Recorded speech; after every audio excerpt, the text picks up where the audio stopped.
আসসালামু আলাইকুম। বার্তা বৈঠক সংবাদ বুলেটিনে স্বাগত জানাচ্ছি আমি তারিফ হাবিব রোকন। প্রথমেই সংবাদ শিরোনাম। সংবিধান সংস্কার কমিশনের সুপারিশ নিয়ে কি বলছে বিএনপি, জামাত ও অন্যরা? আওয়ামী লীগ নেতা এখন জামাতের ওয়ার্ড সভাপতি। ঘুষের দিকে হাত বাড়ালে তা ভেঙে অবশ করে দেওয়া হবে বললেন doctor Shafiqur Rahman. BPL match শেষ করে খালেদ জানালেন মা নেই। এবং সাইফ আলী খানের উপর হামলা, যা হলো গতকাল সারাদিন। এতক্ষণ শুনছিলেন সংবাদ শিরোনাম, এবারে বিস্তারিত। সংবিধান সংস্কার কমিশনের সুপারিশ নিয়ে কি বলেছে বিএনপি, জামাত ও অন্যরা?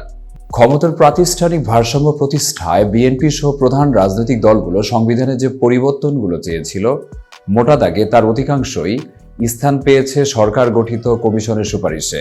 তবে সংবিধানের মূলনীতি, সংসদের কাঠামোগত পরিবর্তন সহ সবকিছু যে রাজনৈতিক দলগুলোর চাওয়া মতো হয়েছে তা নয়। অনেক ক্ষেত্রেই দলগুলোর মূল প্রস্তাব ঠিক রেখে তার সঙ্গে আরও কিছু যুক্ত করার ক্ষমতার ভারসাম্য প্রতিষ্ঠার পথকে আরও সুরক্ষা দেওয়ার চেষ্টা পরিলক্ষিত হয়েছে।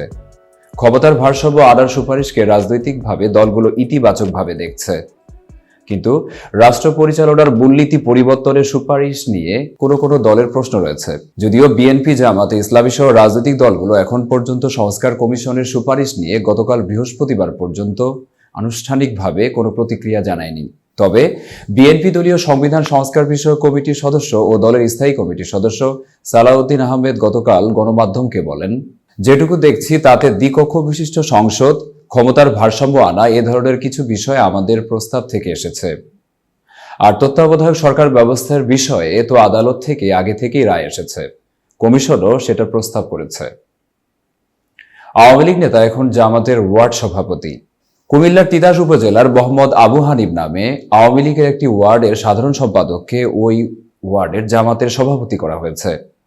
এ নিয়ে এলাকায় তোলপাড় সৃষ্টি হয়েছে। জানা যায়, শনিবার 18 জানুয়ারি ওই ওয়ার্ডের জামায়াতের কর্মী সম্মেলন অনুষ্ঠিত হবে।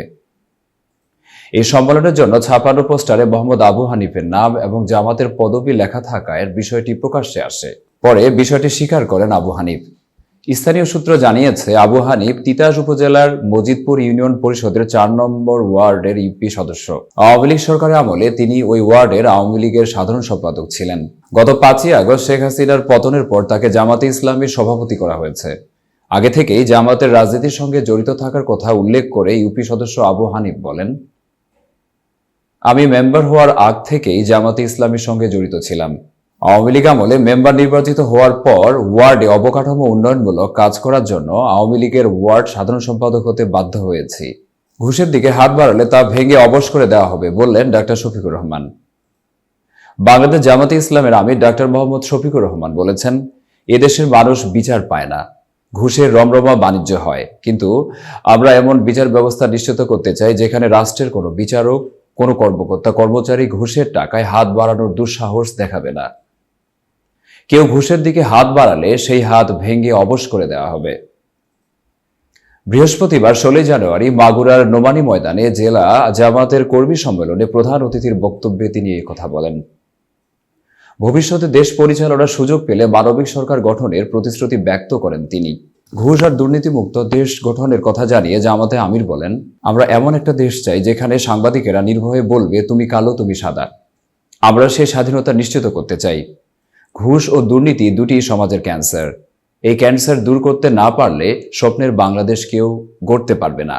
জামাত অতীতে চাঁদাবাজি করেনি দাবি করে ডাক্তার শফিকুর রহমান বলেন, আমরা আপনাদের জানাচ্ছি, অতীতে আমরা কখনো চাঁদাবাজি করি নাই, এখনো করছি না। বিপিএল ম্যাচ শেষ করে খালেদ জানালেন মা নেই। বাংলাদেশ ক্রিকেট দল ও চিটাগাং কিংসের পেসার সৈয়দ খালেদ আব্দুল্লাহর মা আর নেই। ইন্না লিল্লাহি ওয়া ইন্না ইলাইহি রাজিউন। বৃহস্পতিবার রাতে খালেদের মা মৃত্যুবরণ করেন বলে নিশ্চিত করেছে চিটাগং কিংস। দলের সঙ্গে চট্টগ্রামে থাকা খালেদ খবরটি পেয়েছেন গতকাল রাতে বিপিএল চিটাগং খুলনা ম্যাচের পর। ম্যাচ 2 উইকেট নেওয়া খালেদ দলের জয়ের আনন্দ নিয়ে মাঠ ছেড়েছিলেন। খালেদ আহমেদের বাড়ি সিলেটে। 3 দিন আগেও বিপিএল এর জন্য সেখানেই ছিলেন তিনি। তবে চট্টগ্রামে পৌঁছে প্রথম ম্যাচের পরই শুনলেন দুঃসংবাদটা। চিটাগং কিংসের ফেসবুক পেজে খালেদের মায়ের মৃত্যুর খবর জানিয়ে লেখা হয়, সৈয়দ খালেদ আহমেদের প্রিয় মায়ের মৃত্যুতে আমরা গভীরভাবে শোকাহত। আল্লাহ তাকে জান্নাতের সর্বোচ্চ স্তর কবুল করুন।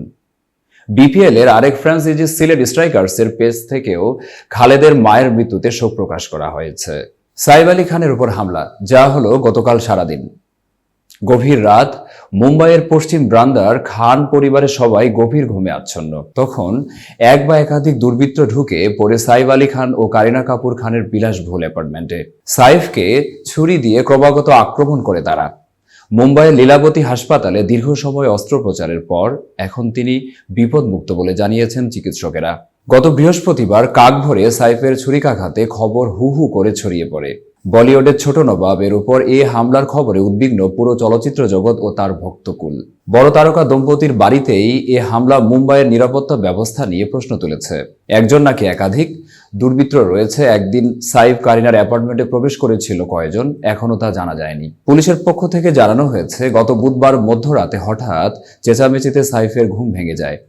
ঘুম থেকে উঠে তিনি দেখেন কাউকে দেখে চিৎকার চেঁচামেচি করছেন বাড়ির পরিচারিকা।